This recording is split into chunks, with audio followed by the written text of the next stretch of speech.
joint yan ha. They were still on ata o naghiwalay na or whatever. One day, munta si Claudine sa bangko, millions eh. Yung ano lang nila, yung... I mean, yung alam ni Claudine meron pang millions. Oo, kasi... Like, sorry ha. Oh. Ano pong figures? Ilang figures po? Hindi ko maano. Di ba, when you have money in the bank, nagbawas ka, nagdagdag ka doon, hindi mo naman inaano Okay, yun eh. okay. So, alam mo lang may pera ka sa bangko.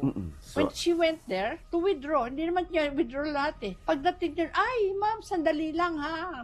Dali lang. Sandali, 1, 2, umabot na ng 1 hour, 40 minutes. Paglabas, ay, wala na yung pera. Na-transfer na. Sino yung kausap ni Claudine? Pinsan ni Raymart. na taga-bangko. Yes, working for that bank. Kaya pala doon siya nagbaba. Joint account. So, what happened to the money? So she's poor. Where's the money? I don't know. Sino kumuha nun? Si Oji Diaz o si Inday Barreto? Dalawa lang makakuha nun eh. Pumunta ka sa bangko ngayon in 5-10 minutes, you get your money. Umabot and then I just found out later on, kaya binundahan ko she just collapsed right there and then. Sa gutom siguro pa. You find out you're poor?